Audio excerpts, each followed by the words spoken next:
الحمد لله رب العالمين والعاقبة للمتقين والصلاة والسلام على أشرف الأنبياء والمرسلين وآله وأصحابه وأهل بيته أجمعين أما بعد فقد قال الله تعالى في القرآن الكريم بعد أعوذ بالله من الشيطان الرجيم بفضل بسم الله الرحمن الرحيم واتقوا الله الذي تساءلون به والأرحام صدق الله العلي العليم.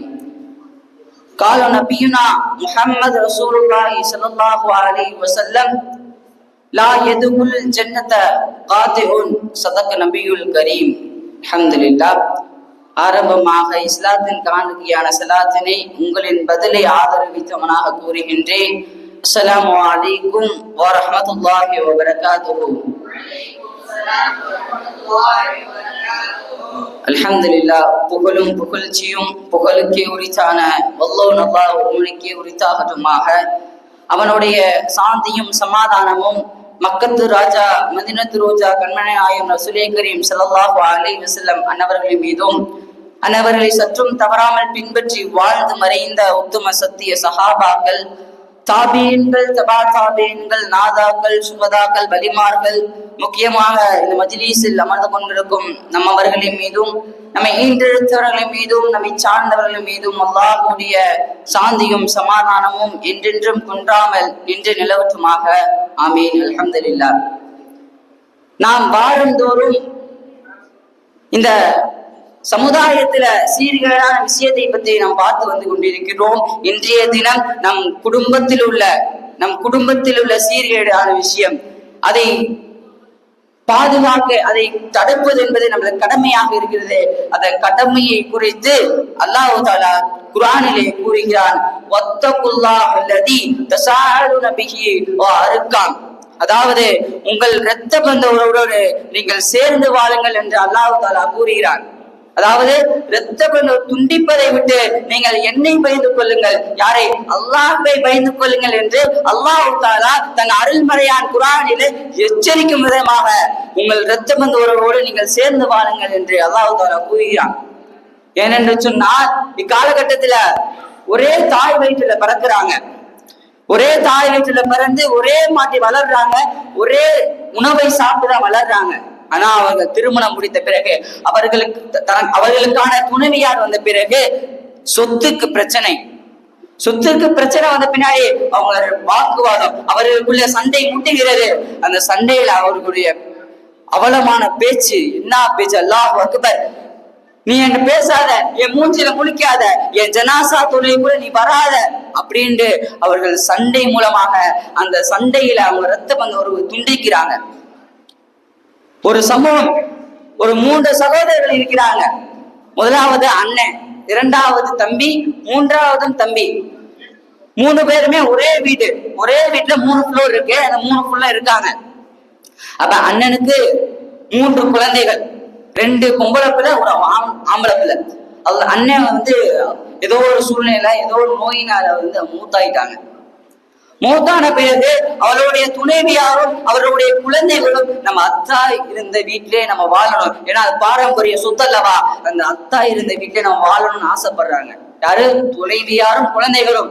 அதற்கு அவருடைய சகோதரர்கள் எல்லாம் அவர்களை அவலப்படுத்தி, அவர்களை துன்புறுத்தி, அவர்களுக்கு கடுகளவு சொத்து தரக்கூடாது என்று குரோத எண்ணத்தை வச்சுக்கொண்டு அவர் வாழ்றாங்க. அப்ப ஒரு முஸ்லீமாக பிறந்து இந்த சின்ன இறக்க முடியாதுல்ல, நம்மளோட அண்ணனோட துணைவியார் அல்ல, நம்ம அண்ணனோட பிள்ளைகள் அல்ல, நம்ம அண்ணனோட பிள்ளைகளை நம்ம பிள்ளைகளை போல பார்க்க கூட அது கூட தெரியாம காலகட்டத்தில் வாழ்ந்து கொண்டிருக்கிறாங்க. இக்காலகட்டத்துல அண்ணன் தங்கச்சி, தம்பி அண்ணன், அவங்க எல்லாம் சொத்துக்கு சண்டை போட்டு, சொத்துக்கு பிரச்சனை ஏதோ கிளாஸ் ஆயிருது. வாழ்நாள் முழுக்க அவங்க மூத்தார முடியும், அவங்க பேசாம வாழ்ந்து மூத்தாராங்க. இத நம்மளுடைய மார்க்கத்துல வன்மையா துண்டிக்கிறாங்க. ஏனென்று சொன்னால், அதாவது சொல்லுவாங்க அல்லவா, பணத்தை கண்டால் பிணமும் வாய் பழக்கும் சொல்வாங்க அல்லவா. காசு வந்த பின்னாடி நம்மளோட சொந்தத்தை எல்லாம் துண்டித்து வாழ்கிறார்கள். இதை குறித்து நபி ஸல்லல்லாஹு அலைஹி வஸல்லம் அவர்கள் புகாரி ஷரீஃபிலே பதிவு செய்யறாங்க. இந்த ஹதீஸ அல்லாஹ் தஆலா படைப்பினங்கள் அனைத்தையும் படைத்து விட்டார். படைப்பின அனைவரையும் படைத்து விட்டு இரத்த பந்த உறவையும் அல்லாஹ் தஆலா படைத்தான். அதாவது இரத்த பந்த உறவும் என்பது ஒரு படைப்பினம் தான். இரத்த பந்த உறவும் படைத்து விட்டான். அப்ப இரத்த பந்த உறவு அல்லாஹ்விடம் கேட்குதான், யா அல்லாஹ், என்னை துண்டிப்பதை விட்டு உன்னிடம் நான் பாதுகாப்பு தேடுகிறேன் யா அல்லாஹ் என்று இரத்த பந்த உறவு சொல்லுதுங்க. அல்லாஹ்ட்ட இரத்த பந்த உறவு சொல்லுவது. அப்ப அல்லாஹ் தஆலா வாக்கு கொடுக்கிறானா? யாரு? அல்லாஹ் வாக்கு கொடுக்கிறானா? யார் இரத்த பந்த உறவை துண்டித்து வாழ்றாரோ அவனுடன் நான் துண்டித்து வாழ்கிறேன் என்று அல்லாஹ் வாக்கு கொடுக்கிறானா? யார் இரத்த பந்துவுடன் சேர்ந்து வாழ்றானோ அவனுடன் நான் சேர்ந்து வாழ்கிறேன் என்று அல்லாஹ் வாக்கு கொடுக்கிறான் என்று சொன்னார். அப்ப ஒரு குடும்பத்துல இரத்த பந்து உறவோடு சேர்ந்து வாழ்றான்னு சொன்னால் அந்த குடும்பம் எப்படி சீரும் சிறப்புமாக இருக்கும். அதே ஒரு குடும்பத்துல இரத்த பந்த உறவை துண்டித்து வாழ்ந்தான்னு சொன்னால் அவருடைய மறுமையும் இம்மையுடைய வாழ்க்கை எப்படி வெற்றி பெறும்? சற்று சிந்தித்து பார்க்க வேண்டும். அல்லாஹ்வுடைய நல்லடியார்களே, அது மட்டுமல்லாமல் ரசூலுல்லாஹ் சொல்லிவிட்டாங்க, லா யதுகுல் ஜன்னத காதியுன், நீங்கள் இரத்த பந்த உறவை துண்டித்து வாழ்ந்தீங்க என்று சொன்னால் நீங்கள் சுவனம் நுழைய முடியாது என்று. இரத்த பந்த உறவை துண்டித்து வாழ்ந்தான்னு சொன்னால் சுவனத்தோட நசீபு கூட நம்மளுக்கு கிடைக்காம போகுது. அப்ப இரத்த பந்தோடு நம்ம எப்படி சேர்ந்து வாழ வேண்டும் என்று சற்று சிந்தித்து பார்க்க வேண்டும். அது மட்டுமல்லாமல் ஒரு மனிதன் பாவம் செய்தால் அதற்கு நாளை மறுமையிலே அல்லாஹ் தஆலா தண்டனை கொடுப்பான். ஆனால் இந்த இரத்த பந்த உறவை துண்டித்து வாழ்ந்த அந்த பாவத்தை செய்தால் அல்லாஹ் தஆலா நாளை மறுமையிலும் இம்மையிலும் தண்டனையை விரைவுபடுத்துவான் என்று நபி ஸல்லல்லாஹு அலைஹி வஸல்லம் அவர்கள் கூறுறாங்க. அப்ப நாளை மறுமையில நம்மளுக்கு பாவம் கிடைக்கும், இம்மையில பாவத்தை விரைவுபடுத்துவான் என்று சொன்னார். அவருக்கு நோய் வாய்ப்படுவார், அவர் மருத்துவமனை செலவுக்கு ஆளாகுவார், துன்பத்துக்கு ஆளாகுவார், அவருடைய குடும்பம் அசிங்க சூழ்நிலைக்காகும். அப்ப எவ்வளவு ஒரு முக்கியத்துவம் என்று சற்று சிந்தித்து பார்க்க வேண்டும். அது மட்டுமல்லாமல் நபி ஸல்லல்லாஹு அலைஹி வஸல்லம் அவர்கள் சஹாபாக்கள் கூட்டத்துல உட்கார அமர்றாங்க. அப்ப ரசூல் ஸல்லல்லாஹு அலைஹி வஸல்லம் சொல்றாங்க, யா மஅஷரல் முஸ்லிமீன் இத்தகுல்லாஹ், அதாவது முஸ்லிம் சமுதாயமே நீங்கள் பயந்து கொள்ளுங்கள் என்று ரசூலுல்லாஹ் சஹாபாக்களை பார்த்து சொல்றாங்க. எதுக்கு ரசூலுல்லாஹ் பயந்து கொள்ளுங்கள் என்று சொன்னா இரத்த பந்த உறவை துண்டிப்பதை விட்டு நீங்கள் பயந்து கொள்ளுங்கள். நிச்சயமாக இரத்த பந்த உறவு என்பது இரத்த பந்த உறவை சேர்ந்து வாழும் விஷயம் என்பது உங்களுக்கு மற்ற விஷயத்தை விட நன்மையை விரைவுபடுத்தாது என்று நபி ஸல்லல்லாஹு அலைஹி வஸல்லம் சொன்னாங்க. அப்ப இரத்த பந்த உறவோடு சேர்ந்து வாழ்ந்தார் என்று சொன்னால் அவர்களுக்கு நன்மை அதிகமாக வந்து கொண்டே இருக்கும் என்று நபி ஸல்லல்லாஹு அலைஹி வஸல்லம் அவர்கள் சொன்னாங்க. அது மட்டுமல்லாமல் வாரம் தோறும், அதாவது நாளைக்கு ஜும்மா அன்று வியாழன் இரவு நம்மளுடைய செய்த அமல்கள் எல்லாம் அல்லாஹ்விடம் எடுத்து காட்டப்படும். அப்ப எவர் ஒருவர் இரத்த பந்த உறவோடு துண்டித்து வாழ்றாரோ அந்த வாரம் அவர் யாரோடு சண்டை போட்டு பேசாம இருக்காரு என்று சொன்னால் அவருடைய அமல் எடுத்து காட்டப்படாது என்று நபி ஸல்லல்லாஹு அலைஹி வஸல்லம் சொன்னாங்க. அப்ப எப்படி நம்ம சிந்தித்து பார்க்க வேண்டும். காலகட்டத்துல சில பேத்துக்கு பெருமை, நான் இரத்த பந்த உறவோடு துண்டித்து வாழ்றேன், நான் 2 வருஷம் பேசாம இருக்கேன், 3 வருஷம் பேசாம இருக்கேன் பெருமைப்படுறாங்க. ஆனா சில பேர் கௌரவ பிரச்சனை, அதாவது கௌரவம் என்பது பெருமையோட அடையாளம் தான். கௌரவ பிரச்சனை, என் ஸ்டேட்டஸ் என்ன, நான் அவன்கிட்ட போய் எப்படி இறங்கி பேசுறது, அப்பதான் சண்டை போட்டா அவன்கிட்ட போய் நான் இறங்கி பேசணுமான்னு கொஞ்சம் கௌரவப்படுறாங்க. பெருமையோ கௌரவம் இருந்தாலோ ரசூல் சொன்னார் அல்லவா, சுவனம் கிடைக்காது என்பது, அது சுவனம் கிடைக்காம போயிடும். அது மட்டுமல்லாமல் நபி ஸல்லல்லாஹு அலைஹி வஸல்லம் சொன்னாங்க, ஒரு மஜ்லிஸ்ல ரசூலுல்லாஹ் சஹாபாக்கள் எல்லாம் அமர்ந்து ரசூலுல்லாஹ் சொல்றாங்க, லா யஜ்லிசு காதுர் ரஹீம் என்று நபி ஸல்லல்லாஹு அலைஹி வஸல்லம் சொன்னாங்க. இந்த மஜ்லிஸ்ல இரத்த பந்த உறவை துண்டித்து வாழ்வர் அமராதீங்க என்று நபி ஸல்லல்லாஹு அலைஹி வஸல்லம் சொன்னாங்க. இப்ப திடீர்னு ஒரு வாலிபர் நாசூக்கா எந்திரிச்சிட்டு மெல்ல மெல்ல அப்படியே இந்த சபையோட அப்படியே வெளியே போறாரு. வேகமா ஓடி போய் அவங்க காலமா இருப்பாங்க அல்லவா, அவங்க அம்மாவுடைய தங்கச்சி, அவங்க காலமாட்ட ஏதோ பிரச்சனை போல அவர் வேகமா போய் அவங்க காலமாட்ட போயிட்டு மன்னிப்பு கேட்கிறாரு, தௌபா கேட்கிறாரு. 2 பேரும் மனம் பூர்வமா மன்னிச்ச பிறகு இந்த வாலிபர் வேகமா ரசூலுல்லாஹ்வுடைய சபைக்கு வர்றாங்க.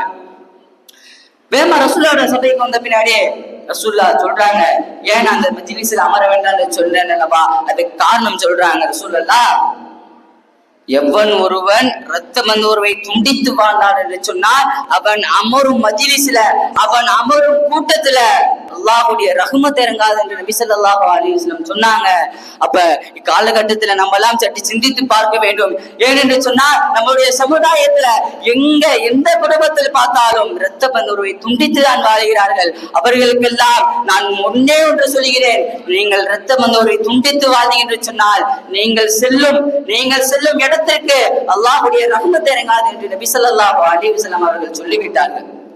அதுக்கப்புறம் ஒரு சஹாபாக்கள் ஒரு சஹாபி நபி ஸல்லல்லாஹு அலைஹி வஸல்லம் கேட்கிறாங்க, யா ரசூலுல்லாஹ் ஐயோ அமலே அஹப இலல்லாஹ், அல்லாஹ்வுக்கு பிடித்தமான அமலை சொல்லுங்க அப்படின்னு சொல்லப்ப அந்த ரசூல் ஸல்லல்லாஹு அலைஹி வஸல்லம் சொல்றாங்க, ஈமானு பில்லாஹ், அல்லாஹ்வை நம்பிக்கை கொள்வது, சிலுத்துர் ரஹீல் என்று சொல்றாங்க, இரத்த பந்தோர்வை துண்டித்து வாழ்வது, இரத்த பந்தோர்வுடன் சேர்ந்து வாழ்வது என்று நபி ஸல்லல்லாஹு அலைஹி வஸல்லம் சொன்னாங்க.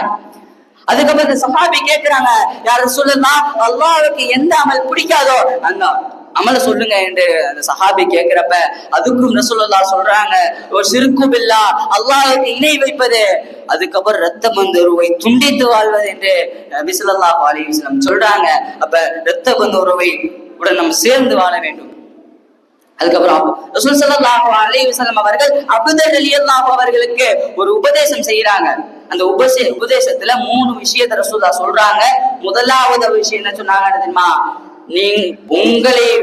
நீங்கள் மேலிருப்பவர்களை காட்டிலும் நீங்கள் கீழே இருப்பவர்களை பாருங்க என்று சொல்றாங்க. அவன் பைக் வச்சிருக்கான், அவன் போன் வச்சிருக்கான், அவன் லேப்டாப் வச்சிருக்கான், அவன் கார் வச்சிருக்கான்னு பார்க்காதீங்க. நீங்க அல்ஹம்துலில்லாஹ் நம்ம எல்லாம் கோட்டு அமர்ந்திருக்கோம், நம்மளுக்கு இரவு சாப்பாடு இருக்கு. ஆனா சில பேர் ரோட்ல ஒருவேளை சாப்பாடு இல்லாம, ஒருவேளை தண்ணி குடிக்க தண்ணி இல்லாம, ஒரு ட்ரெஸ் இல்லாம இருக்காங்க. அவர்களை பாருங்க என்று நபி ஸல்லல்லாஹு அலைஹி வஸல்லம் சொன்னாங்க. அது மட்டுமல்லாமல் இரண்டாவது சொன்னாங்க, ஏழைகளை பிரியப்படுங்கள், ஏழைகளை நேசிங்கள் என்று நபி ஸல்லல்லாஹு அலைஹி வஸல்லம் சொன்னாங்க. மூன்றாவது விஷயம் நபி ஸல்லல்லாஹு அலைஹி வஸல்லம் சொன்னாங்க, இரத்த பந்தோர்வுடன் சேர்ந்து வாழுங்கள். எப்படிப்பட்ட இரத்த பந்தோர்வுடன் சேர்ந்து வாழுங்கள் நபி ஸல்லல்லாஹு அலைஹி வஸல்லம் சொல்றாங்கன்னு சொன்னா, உங்களை துண்டித்த இரத்த பந்தோர்வுடன் உங்கள்கிட்ட நீங்க அவன்கிட்ட எவ்வளவுதான் போய் பேசுறீங்க, எவ்வளவுதான் போய் அவன்கிட்ட கெஞ்சினாலும் உங்களை விரண்டி அவன் ஓடிடுறான், அவன்கிட்ட பேச மாட்டேன் நான் ஓடுறான் அப்படின்னு சொல்லி ஓடிடுறான். அவன் நீ உனக்கு சண்டை போட்டா அவன் எப்படி நான் பேச முடியும் அப்படின்னு ஓடுறாங்க. அந்த இரத்த பந்தோர்வுடன் நீங்க சேர்ந்து வாழுங்கள் என்று நபி ஸல்லல்லாஹு அலைஹி வஸல்லம் சொன்னாங்க. அது இந்த இரத்த பந்தோர்வுடன் நீங்க அவங்களுக்கு கிஃப்ட் கொடுங்க, அவங்களுக்கு போய் நீங்க பேசுங்க, அவங்களுக்கு முகம் நீங்க பாருங்க என்று நபி ஸல்லல்லாஹு அலைஹி வஸல்லம் சொன்னாங்க. அதுக்கப்புறம் நம்ம வாழ்க்கையில் நம்மளுக்கு என்னதான் ஆசை? ஒரு முக்மீனா பிறந்துட்டோம், நம்ம வாழ்க்கையில என்னதான் நம்மளுக்கு ஆசை? ஒண்ணு நம்ம ஆயுள் காலம் நீட்டிக்கப்படணும், அப்படியே இல்லைன்னா இன்னொன்னு ரிஸ்க்ல அபிவிருத்தி பண்ணணும். அதுதான் ரசூல் ஸல்லல்லாஹு அலைஹி வஸல்லம் சொல்லிவிட்டாங்க, நீங்கள் இரத்த பந்த உறவோடு நீங்கள் சேர்ந்து வாழ்ந்தீங்க என்று சொன்னால் உங்களுக்கு ஆயுள் காலம் நீட்டிக்கப்படும், உங்களுக்கு ரிஸ்க்ல பறக்க செய்யப்படும் நபி ஸல்லல்லாஹு அலைஹி வஸல்லம் அவர்கள் சொன்னாங்க. இதற்கு தஃசீர்ல சொல்லப்படுறாங்க, ஒரு மனிதர் இரத்த பந்தோடு சேர்ந்து வாழ்றாரு. ஆனா அவர் 3 நாள் அவருக்கு மௌத்து, அவரோட தக்தீர்ல 3 நாள் மௌத்தாயிரம் எழுதுகிறது. ஆனா அவர் இரத்த பந்தோடு சேர்ந்து வாழ்ந்த காரணத்தினால அவருக்கு அல்லாஹ் தஆலா 30 ஆண்டு நீட்டித்து தருகிறான். அதே போன்ற ஒரு மனிதர் அவருக்கு 30 ஆண்டு காலம் வாழக்கூடிய காலம் இருக்குது, அவரோட தக்கத்தீர்ல எழுதி இருக்கு. ஆனா அவர் இரத்த பந்தோடு துண்டித்து வாழ்றான். அதனால அல்லாஹ் அவனுக்கு 3 நாள் தான் வாழ்வ என்று அல்லாஹ் தஆலா தக்கத்தீர்ல எழுதிடுறான். அது மட்டுமில்லாம நபி ஸல்லல்லாஹு அலைஹி வஸல்லம் சொல்றாங்க, அஸ்ஸதகத்து அலல் மிஸ்கீனி சதகா, நீங்கள் ஒரு மிஸ்கீனுக்கு சதகா கொடுப்பது என்பது உங்களுக்கு ஒரு நன்மையை பெற்று தரும் என்று நபி ஸல்லல்லாஹு அலைஹி வஸல்லம் சொன்னாங்க. நீ சதக்காலாம் கொடுப்பா, நீ உன்னோட ஒருத்தவன் ஊருக்கெல்லாம் அரிசி மூட்டை வாங்கி தரான், ஊருக்கெல்லாம் ரமலான் ட்ரெஸ் எடுத்து தரான், ஊருக்கெல்லாம் ரமலான்ல பொருள் வாங்கி தரான். ஆனா அவன் வீட்டுல ஒரு நேரம் சாப்பாடு கூட வழி இல்லாம ஒரு ரமலானுக்கு புது ட்ரெஸ் அணியாம பழைய ட்ரெஸ் அணிஞ்சுக்கிட்டு இருக்கான். யாரு? அவன் வீட்டுல. அத சொல்ல அதுக்கு பிறகு சொல்றாங்க, நீங்க உங்க இரத்த பந்த உறவுக்கு நீங்கள் சதக்கா செய்தீங்க என்று சொன்னால் உங்களுக்கு இரத்த பந்த உறவுக்கு கொடுத்த நன்மையும் உங்களுக்கு சதக்கா செய்த நன்மையும், அதாவது 2 நன்மையை பெற்று தரும் என்று நபி ஸல்லல்லாஹு அலைஹி வஸல்லம் அவர்கள் சொல்றாங்க. அப்புறம் தாவூத் அலைஹிஸ்ஸலாம் காலத்துல மலக்குல் மௌத் வந்து நபிமார்கள்ட்ட பேசுறாங்க. மலக்குல் மௌத் நபிமார்கள்ட்ட பேசுவாங்க. நம்மகிட்ட மலக்குல் மௌத் பேசினா நம்ம மௌத்தா போயிடும், மலக்குல் மௌத்தை பார்த்தே நம்ம மௌத்தா போயிடுவோம். ஆனா நபிமார்களிடம் மலக்குல் மௌத் வந்து பேசுறாங்க. அப்ப தாவூத் அலைஹிஸ்ஸலாம் காலத்துல மலக்குல் மௌத் வந்து பேசுறாங்க. தாவூத் அலைஹிஸ்ஸலாமே யாரு மலக்குல் மௌத் சொல்றாங்க, இந்த மனிதர் வந்து இன்னும் 6 நாள்ல மூத்தா போயிருவாரு. மலக்குல் மௌத் வந்து தாவூத் அலைஹிஸ்ஸலாம் அவர் சொல்றாங்க. அப்ப தாவூத் அலைஹிஸ்ஸலாம் அவர்கள் 6 நாட்கள் போகுது, கடந்துருச்சு. தாவூத் அலைஹிஸ்ஸலாம் பார்க்கறாங்க, அந்த மனுஷன் உசுரோட இருக்காரு. அவருக்கு தாவூத் அலைஹிஸ்ஸலாமுக்கு ஒரு ஆச்சரியம், என்னடா அவரு மலக்குல் மௌத் இந்த 6 நாள் மூத்தாயிருவாங்கன்னு சொன்னாங்க, இவர் உசுரோட நடந்துகிட்டு இருக்காரு அப்படின்னு யோசிச்சுட்டு மலக்குல் மௌத் போய் தாவூத் அலைஹிஸ்ஸலாம் கேட்கிறாங்க. அப்ப மலக்குல் மௌத் சொல்றாங்க தாவூத் அலைஹிஸ்ஸலாம் அவரோட உயிரை எடுக்க போனேன், அவர் உயிரை எடுக்க போனேன், அவர் துண்டித்த உறவோடு அவர் சேர்ந்தனால அல்லாஹ் அவனுக்கு 20 ஆண்டு போனஸா கொடுத்துட்டான். அல்லாஹ் அக்பர். ஒரு உயிருங்க, ஒரு உயிர் என்பது ஒரு கிஃப்ட் இல்ல. நம்ம நாளைக்கு மூத்த போயிட்டோம்னா நம்ம எப்படி பயந்தே மூத்தா போயிடுவோம். ஆனா 20 ஆண்டு கிடைக்குது என்று சொன்னால் இப்ப எவ்வளவு ஒரு கிஃப்ட். இந்த ரத்த பந்தோடு சேர்ந்து வாழ்வு என்பது. அது மட்டும் இல்லாம கடைசியா ஒரு விஷயம் நபி ஸல்லல்லாஹு அலைஹி வஸல்லம் சொன்னாங்க, எவர் ஒருவர் இந்த 3 குணத்தை பின்பற்றி வாழ்கிறாரோ அவர் அல்லாஹ்வுடைய இடத்துல கேள்வி கணக்கு லேசாக்கப்படும். அல்லாஹ்வுடைய கேள்வி கணக்கு என்பது லேசானதல்ல. அப்ப புட்டி என்பது இறுகிய புட்டி. அல்லாஹ்வுடைய கேள்வி கணக்கு லேசாக்கப்படும். அந்த கேள்வி கணக்கோட அல்லாஹ் ரஹ்மத்தினால ஒரு சுவனம் நுழைவார் என்று நபி ஸல்லல்லாஹு அலைஹி வஸல்லம் சொன்னாங்க. அந்த 3 குணம் என்பது என்னன்னு சொன்னா, இந்த 3 குணத்தை பின்பற்றி வாழ்வது என்பது மிக கடுமையான விஷயம். ஆனாலும் நாம் பின்பற்றி வாழ வேண்டும். அதாவது முதலாவது விஷயம் எனக்கு என்ன சொன்னால், உனக்கு கொடுக்காதவனுக்கு நீ கொடுத்து வாழு. ஏதாவது உனக்கு வாழ்க்கையில ஒண்ணுமே தர மாட்டாங்க, அப்பன்னா அனுபவிப்பா, அப்பன்னா காசு சம்பாதிச்சு அப்பன்னா சாப்பிடுவான், உனக்கு ஒரு பொட்டு தர மாட்டான். ஆனா நீ ரசூலுல்லாஹ் சொன்னாங்க, அவனுக்கு நீ கொடுத்து வாழுப்பா என்று ரசூலுல்லாஹ் சொன்னாங்க. அதுக்கப்புறம் ரசூலுல்லாஹ் சொல்றாங்க, உன்னை எவன் துண்டித்து வாழ்றானோ அவனுடன் நீ சேர்ந்து வாழு. ஒருத்தவன் துண்டித்து வாழ்றானா அவனுடன் சேர்ந்து வாழ என்று நபி ஸல்லல்லாஹு அலைஹி வஸல்லம் சொன்னாங்க. கடைசியான ஒரு விஷயம், எவன் ஒருத்தன் உனக்கு அநியாயம் செஞ்சுட்டான், அக்கிரமம் செஞ்சுட்டான், அவனை மன்னிக்கவே முடியாது பார்த்து செஞ்சுட்டான், அவனை நீ மன்னிச்சு வாழ என்ற நபி ஸல்லல்லாஹு அலைஹி வஸல்லம் சொன்னாங்க. ஆக வரக்கூடிய காலகட்டத்துல நாம் 3 குணங்களை பின்பற்றி வாழக்கூடிய பாக்கியத்தை வல்ல ரஹ்மான் உங்களுக்கும் எனக்கும் தருவானாக. அப்ப ரசூல் ஸல்லல்லாஹு அலைஹி வஸல்லம் சொல்லிட்டாங்க, அதாவது இரத்த பந்த உறவோடு சேர்ந்து வாழுங்க என்று சொன்னால், நீங்கள் சேர்ந்த இரத்த பந்த உறவோடு சேர்ந்து வாழ்வதல்ல, இரத்த பந்த உறவோடு சேர்ந்து வாழ்வது. எவர் ஒருவர் உன்னை துண்டித்து வாழ்றாரோ, உன்னை கண்டால் விரட்டி ஓடுறாரோ அவனுடன் சேர்ந்து வாழ்வதுதான் சேர்ந்து வாழ்வது என்று நபி ஸல்லல்லாஹு அலைஹி வஸல்லம் சொன்னாங்க. ஆக வரக்கூடிய காலகட்டத்துல நாமெல்லாம் எவர் நம்முடைய இரத்த பந்தவோடு துண்டித்து வாழ்வோம், அவர்களோடு சேரக்கூடிய பாக்கியத்தை வல்ல ரஹ்மான் உங்களுக்கும் எனக்கும் தரணும். ஆக வரக்கூடிய காலகட்டத்தில் நம் எதை கேட்டோமோ அதன்படி அமல் செய்யக்கூடிய பாக்கியத்தை வல்ல ரஹ்மான் உங்களுக்கும் எனக்கும் தருவானாக என்று கூறி உங்களுடைய துஆவை ஆதரவு வைத்தவனாக என் உரைக்கு திரடுகிறேன். ஆகிரு தவானா அல்ஹம்துலில்லாஹி ரப்பில் ஆலமீன். அஸ்ஸலாமு அலைக்கும் வரஹ்மத்துல்லாஹி வபரகாத்துஹு.